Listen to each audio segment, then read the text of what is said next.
Hello and welcome to our podcast.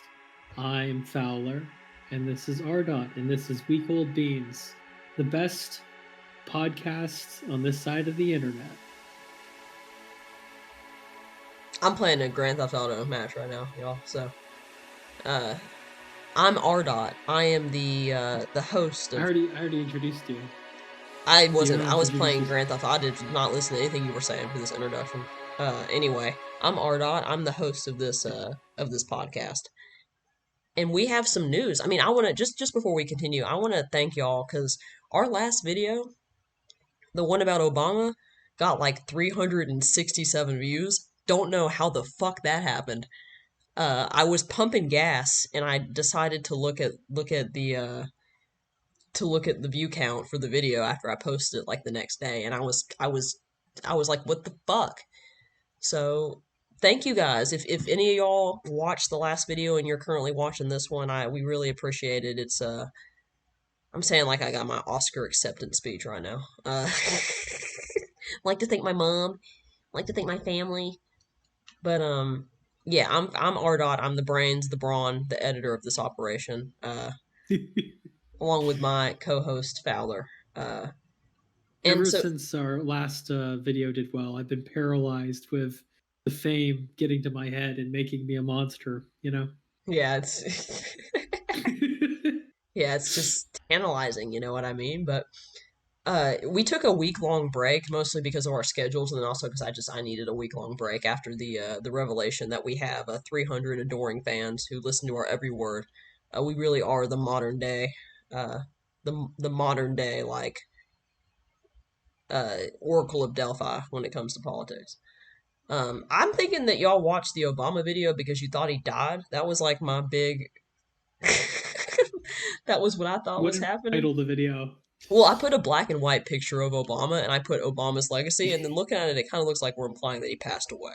So I think a lot of people. Okay, that's our new maneuver is we pick famous people and we just have RIP their birthday to whatever the week is.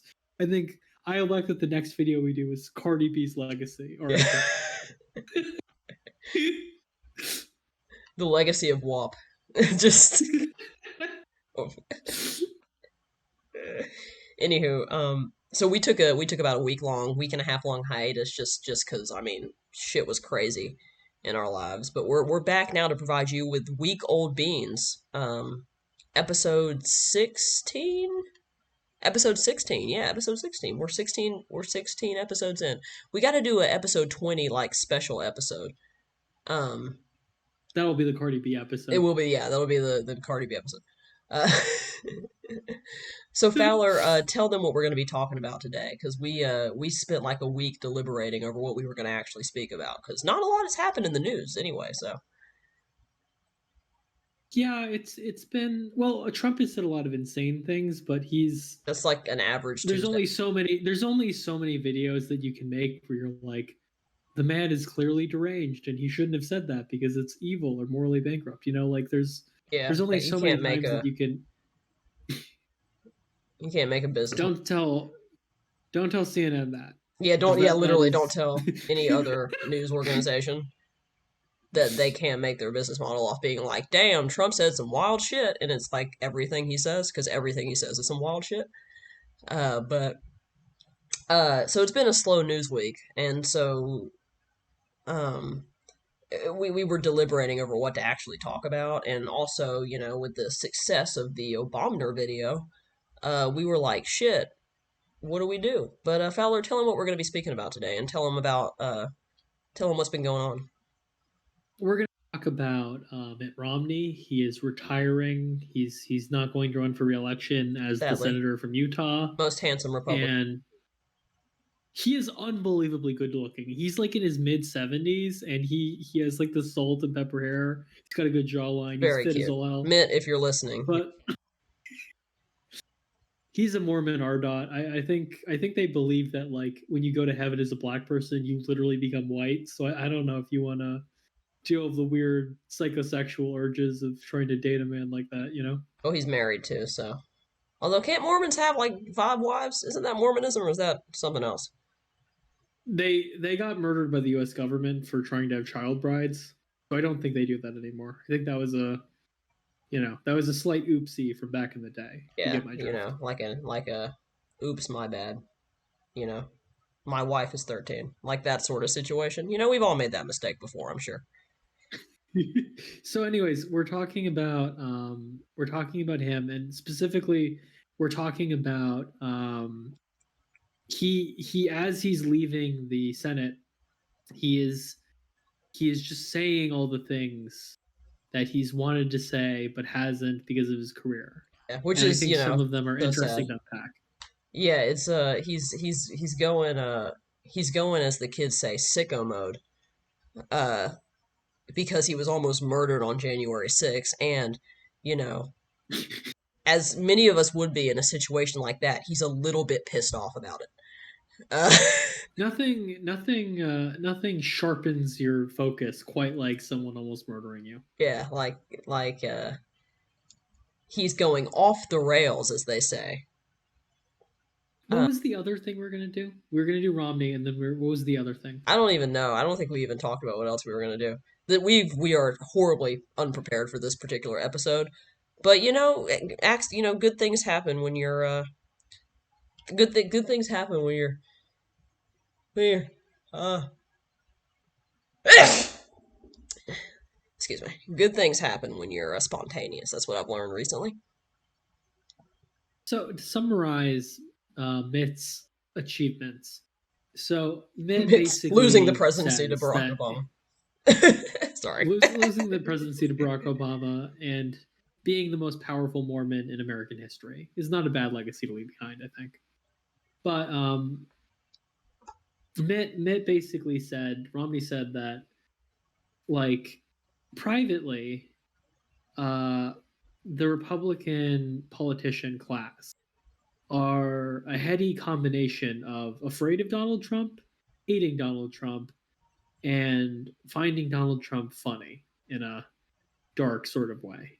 And so I think I think that's like an interesting topic in a sense, is like the the difference the difference in where the party is lying right now ideologically and privately, and where the the Republican voter is. And I think you could make an argument that it is right now is like one of the most extreme cases of that in American history, of like the things the politicians are saying and believing being so completely different from where their voters are. Yeah, I mean, I would argue that, I mean, you might disagree with me on this because you're definitely a little bit more politically minded when it comes to individuals, but I would make the argument that, like, we are living in a time period where what the politicians say and do is completely divorced from what they actually believe. We were talking about this earlier, and I think it's worth pointing out because I do believe this. The trans shit, the politicians talking about transgender people, I would bet you 75 to 80% of the Republican, of Republicans in Congress, in the Senate, in the House, whatever, don't give a shit about trans people. But it is dominating the political discourse right now, Republican discourse right now, mostly because of DeSantis and select people, and Trump as well. But um, like, I think we're also living in a time when what the politicians say and do is completely divorced from what they actually believe. Would you agree with that too, along with their voter base as well?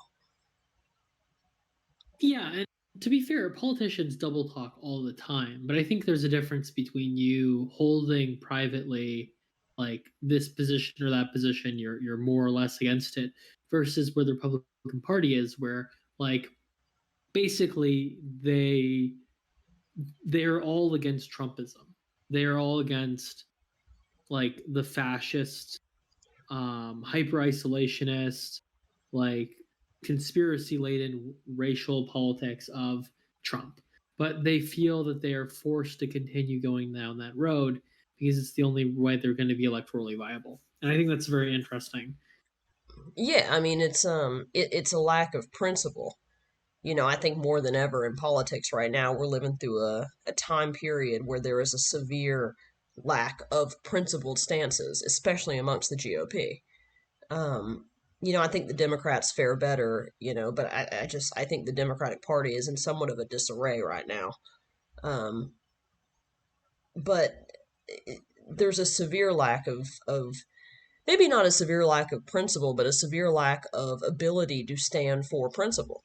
And I think that's part of why, our respect and our belief in, the electoral system and the political system and the government has eroded so aggressively over the past 5 years. And I attribute that mostly to Donald Trump, because if there was one man who is the the most unprincipled of unprincipled, it is Donald Trump. I mean, I don't really think he has principles. I don't really think he believes in anything in particular, but you know, the fact that I haven't, I can't punch numbers for this, but I do think like with the transgender shit, or even sometimes with immigration, I talked about, earlier with Fowler, I said, Brian Kemp, and he he's a great example, I think, of somebody who rode Trump's coattails in 2016, and then he didn't do he didn't do shit. I mean, when he got into office, he did not pass or attempt to pass any of the shit that he said he was going to attempt to pass when he was running. He was running on Trump's coattails. He was saying that he was a build the wall, riding around in his what was it, deport illegal immigrants, deporting illegal immigrants, that he would do that. And I mean, the minute he got into office, he didn't do any of that, because he Brian Kemp is a economy guy. His whole deal from day one was, I'm going to protect Georgia's economy. I'm going to help Georgia's economy prosper. Economics, 101, Reaganism, all that shit. He was never about the immigration stuff. And, you know,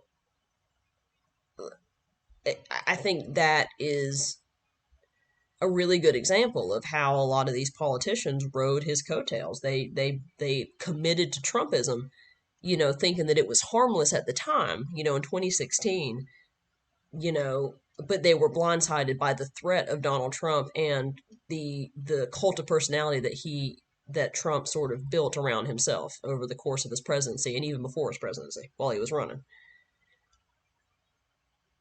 A lot of it is like I was talking to a friend of mine about this, like why do politicians make unpopular decisions? What I basically told him is like, the most popular decision is not necessarily the decision that benefits you ultimately, because like if you take in dark money, like donors are much more powerful themselves, especially wealthy ones, than your average voter. So you're appealing to them, you're appealing to the party. And I think a lot of politicians, and Trump has revealed this, are, they're terrified of their voters. And Trump has sort of been able to galvanize and arm the Republican voter base in such a way that makes the GOP feel like they're forced to really take it seriously and fight him when, they would much rather just hide, you know, and, push their own policies while only, slightly appealing to their voter base. Yeah, yeah, I think Trump has revealed the ugliness of politics. He's revealed the keys of politics, the secrets, the little things that beforehand, people couldn't wrap their head around. I think a big misconception that people have about politicians is that they're stupid. And I feel like over the past, well, really 7 years, since 2016, I think that's been revealed to everybody that, no, the the reality is that these people are not dumb. I mean, Trump is stupid, but the politicians that beforehand we thought their shortcomings could be attributed to airheadedness or willful ignorance or just ignorance in general is a lot of times very calculated, and a lot of times very real. It's not a matter of them not knowing what they're doing. A lot of times it's that they know exactly what they're doing, and you know that's a lot darker, I think, than just ineptitude. I mean, a lot of the a lot of them, there's a method to their madness, and I think the GOP has demonstrated that. Where like when they have been incompetent about like some of the finance stuff that they're doing, or the impeachment process, which is happening now, and something we could talk about. The House is trying to impeach Joe Biden for Hunter Biden's crimes. Like a lot of times, if they don't end up doing the things that they're claiming to do, it's not necessarily because they're unable to, it's that they never wanted to in the first place. And they're sort of allowing the monotony and bureaucracy to mask the fact that they're not really doing what they're supposed to be doing. Yeah, I think the best example of this is the entire Republican strategy as it's existed probably since Ronald Reagan. Um, claiming that government is incompetent, that government is inept, that, like the government doesn't function well, while simultaneously spending billions, millions of dollars, maybe billions, but millions of dollars, uh, pushing for, campaigning. You know what I mean? What do you mean campaigning? Well, like if you are a firm believer in the idea that government doesn't work, then, why run for office if you're a politician? Mm. Then what Yeah, is the point? and it has to be pointed out that like Reagan was an expander of power, and so was George W. Bush. Like they claimed that they were small government conservatives, but they massively increased the surveillance state. They engaged in a bunch of conflicts internationally in order to maintain American hegemony. They were, you know, they the government when it suited them was perfectly large, perfectly competent. It was only when it came to issues like healthcare or poverty that suddenly the government is like a helpless baby. Yeah, you remember? Did you ever watch the debate between Jon Stewart and Bill O'Reilly, like I did not. 10 years ago? Yeah, Jon Stewart caught Bill O'Reilly in kind of a fuck up a little bit because he asked, Bill O'Reilly was making the argument that I just made, the idea that government is incompetent, like we don't like the reason our healthcare system is fucked up is because whenever the government tries to do something, it doesn't work. And Jon Stewart kind of looked at him and was like, well, the military has fantastic healthcare, and the military operates like a a machine. I mean, the U.S. Armed Forces is like they run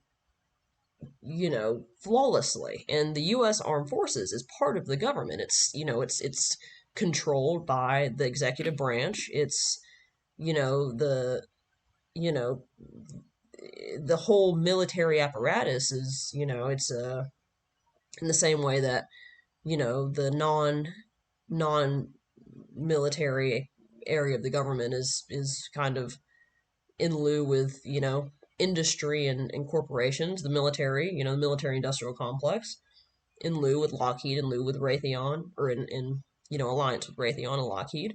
But despite all of that, the military functions flawlessly. And so Jon Stewart was kind of making the point, like, well, if you're claiming that the government doesn't function, then why is it that the military seems to be doing quite well? Maybe it's that y'all just don't want healthcare to function the way it needs to. You don't want, the veteran services, because again, once people get out of the military, they are civilians, and we need you to fight. We don't really need you to do anything else. So there's no reason why the government would have any incentive to give a shit about veterans because they're not fighting, they're not really doing anything. Uh, a lot of these systems don't work because people don't want them to work. That's really what it boils down to, and that's I think for a lot of people a very dark revelation. Yeah, I think you're totally right about that. And like it has to be remembered that this like faux the government can't do anything attitude is not just the Republicans. Like Bernie Sanders is the first presidential candidate since like probably LBJ to really like champion the idea that the government can fix your problems, big government can work. Like, you know what I mean? That optimism has just been dead for like decades. Yeah, and it's gotten worse and worse, I think, too.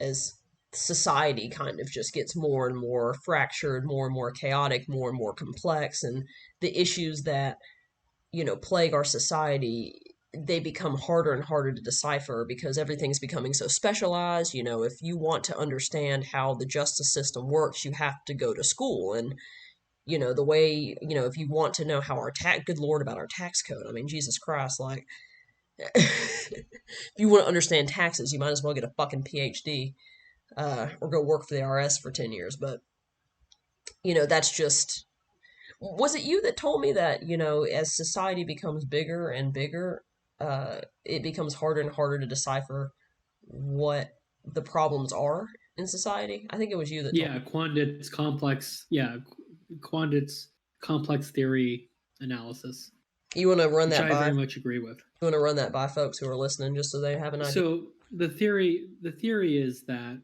um, if your society is super simple, it's extremely easy for you to know when people are fucking up because you can just look at your society and be like, yeah, like this isn't getting done, this isn't getting done, et cetera, et cetera. But So as monarchies, right? society becomes more Would you make the argument that like a like monarchy? early capitalism, Yeah. basically, and but like this becomes harder and harder the more complex your society is. If your society is like super complex, which modern society is, the economy is not able to be understood by just looking out your window and seeing what products are there. It makes it harder and harder for people to know what's going on. And I think that unmooring of people from reality is part of what allows for such insane politics and such insane things to happen.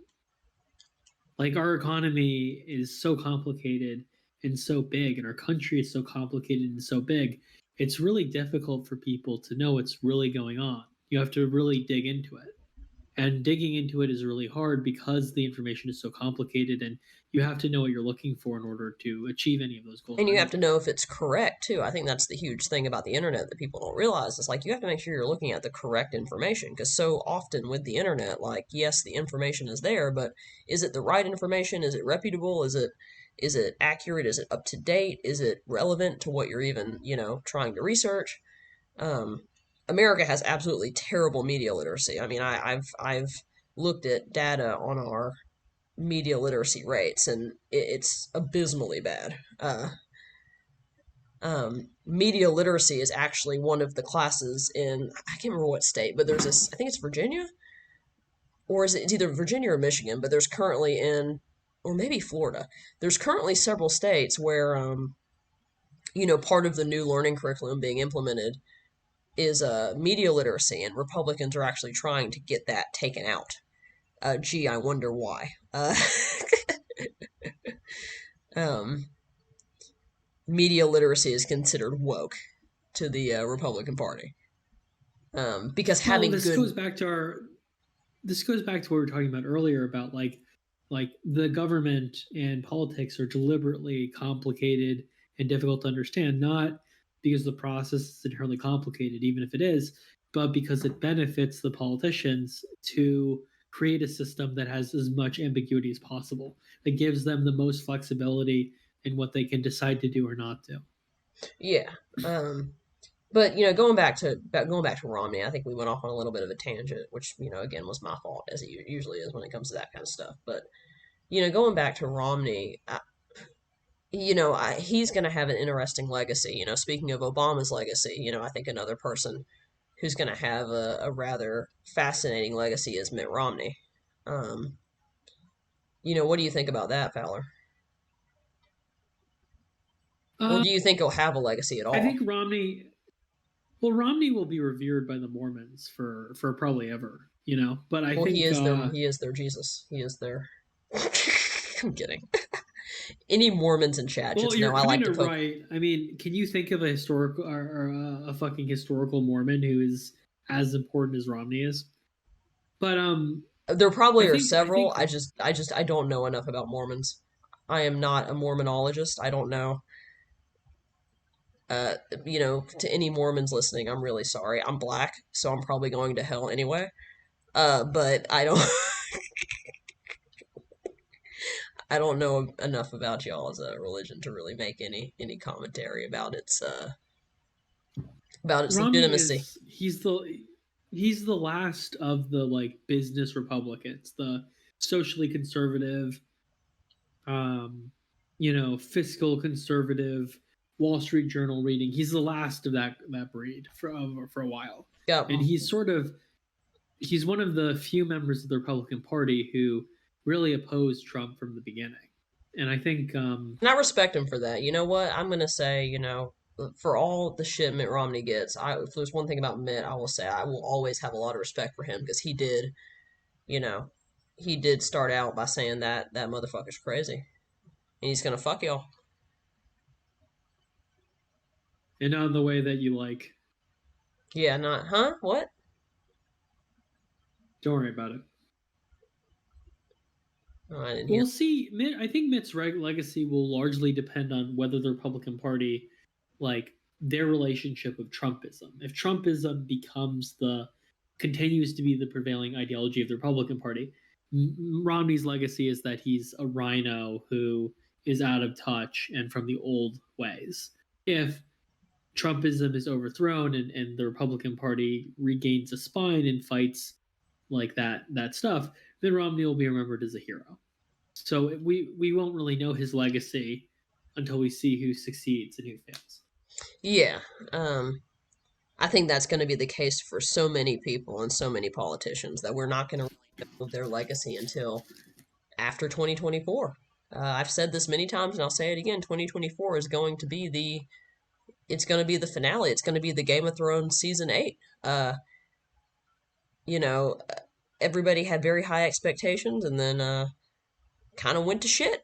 So that is going to be 2024. Hopefully, it's not Game of Thrones season 8, but we'll have to see, I guess. Do we have another topic we want to talk about? I mean, we're running on 30 minutes, which is fine, but um, is there anything else? Um, yeah. Let me see. Let me quickly check. Oh, I guess I don't know if there's much to talk about, but it looks like Matt Gaetz is up to his old tricks and he's planning on um, taking the House hostage again. So we'll have to see. Oh, Kevin McCarthy. Poor Kevin. I feel so bad for him. Yeah, I don't. I mean, I don't either, but I Matt Gaetz is a monster. He's like a fascistic, like hateful little man, and he's also a pedophile. But like, one has to give him credit for the fact that he has like single-handedly raised the blood pressure of so many of those geriatric congressmen. He's just the Joker. He's just an agent of complete chaos. I'm an agent of chaos. I don't know why I said that in a Batman voice. I'm an agent of chaos. I can't do a good Joker voice. You Yeah, know, you have other talents. another thing that happened that I have not researched. I just keep seeing headlines. Apparently, Lauren Bobart vaped during a Beetlejuice performance. Have you heard about that, fella? She also let someone fondle her tits in public, and also she was giving some guy a hand job at the performance. I didn't know about those other two things. I only knew about the vaping. I was confused as to why people were freaking out because I was like, it's vaping, it's whatever. But now that you've revealed to me that she was having her titties played with and jerking some guy off at a Beetlejuice performance, which is that's not a performance you want to jerk someone off to. That's Yeah, not it's jerk supposed off. to be family friendly. It's Well, it's it's not the I show mean, that but like you I've you never know. thought to myself, damn, Beetlejuice is on, let me masturbate. I've never thought that before in my life. So Listen, Bobart is a woman in her 40s who's divorced recently. I think Bobart's a monstrous human being. She has ties to the Oath Keepers and the Proud Boys. She said she's a follower of QAnon. She's a racist. She's kind of fascistic. If Lauren Boebert wants to have her titties gripped in public, it is the least offensive thing that she's done.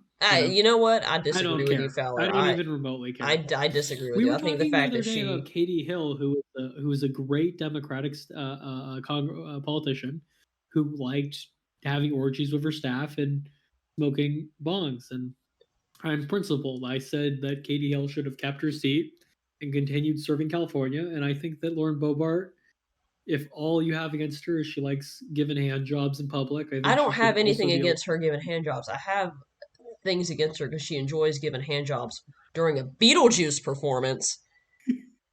That's what upsets This me. is slut shaming. This No, is a it's form of not. It's fucking misogyny. Beetlejuice, dude. Like why would you give a handy and a have somebody follow your titties to Michael Keaton Beetlejuice music? Like why would you? That's just distasteful, bro. You got to pick like Phantom of the Opera or something, something slightly horny. I don't know. The Phantom of the Opera is a little rapey for my taste. I don't know if that's the thing I would want to masturbate to. Well, I guess you and I are just built different, Fowler, but it's whatever. Uh, anyway, Yeah, she kind of screwed herself because initially she said the vaping stuff wasn't real, and then it so was they on grabbed video. the tapes. It was on video, and when they were checking to see whether she was vaping in public, that was when they discovered that she was like fondling a man's penis in public too. So if she had just admitted to the vaping, Yeah, they would have never. Lauren. I will give her credit. She's definitely one of the dumbest congressmen we've ever elected. She's just unbelievable. Her husband is also a maniac. He exposed himself to children at a bowling alley. He was just that whole family is just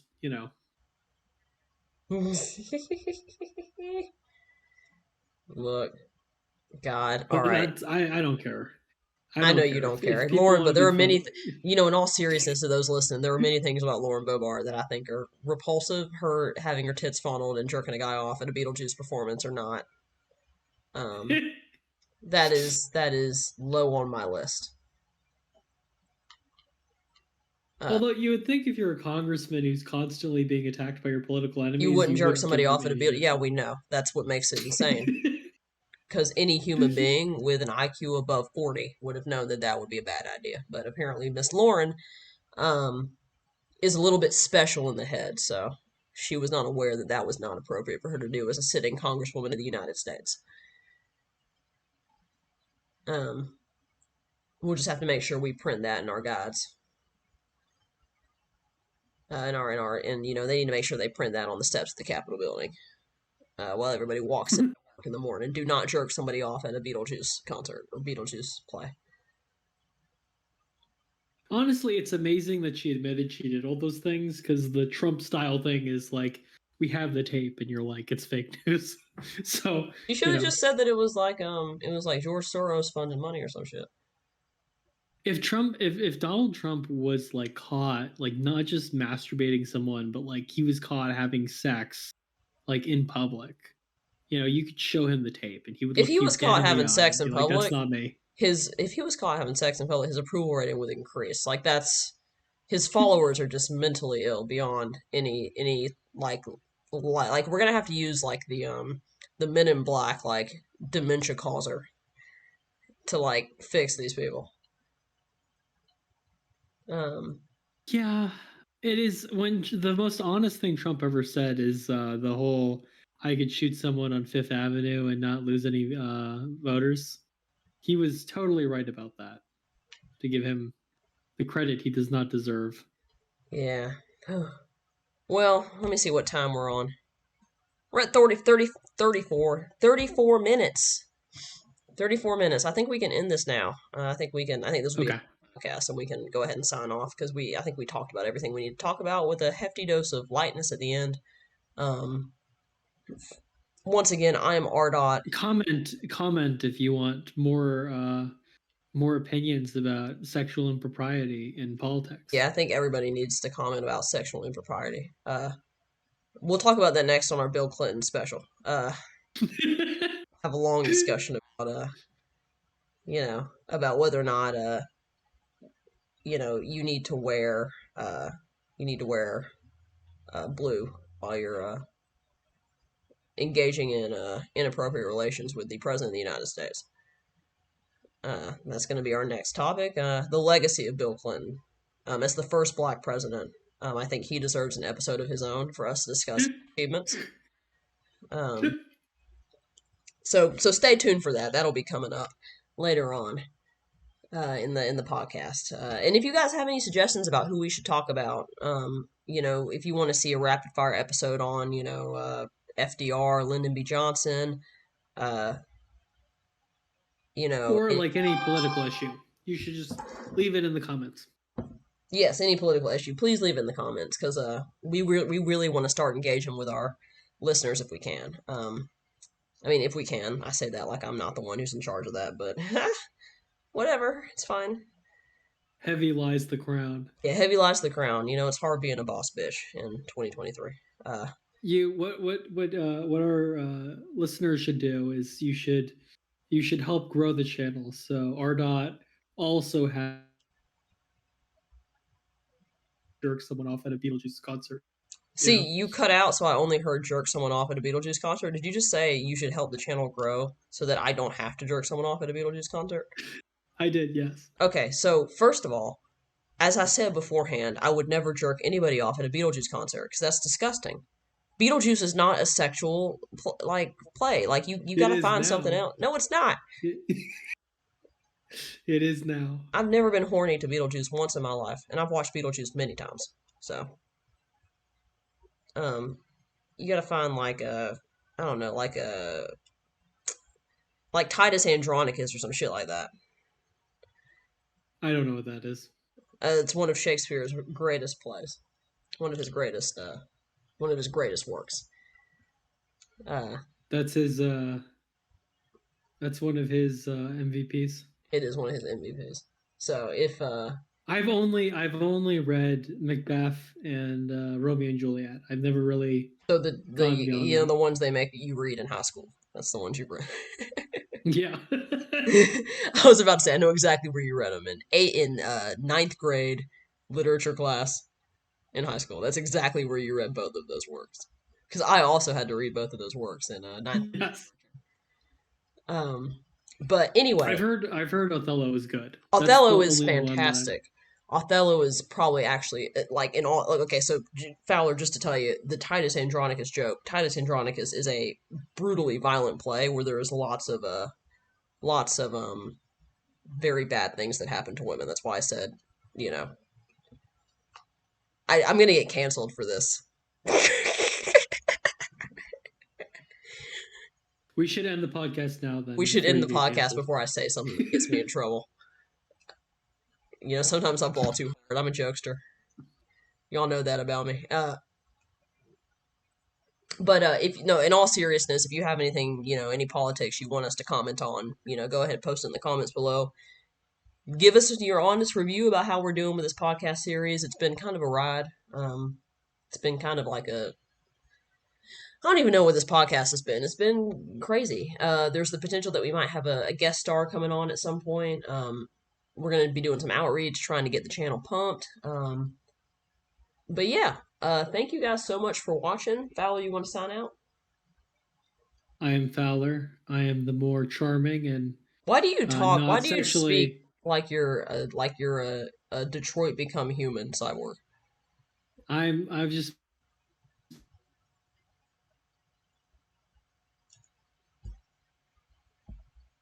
Well, Fowler lost connection. Anyway, I'll sign out for him.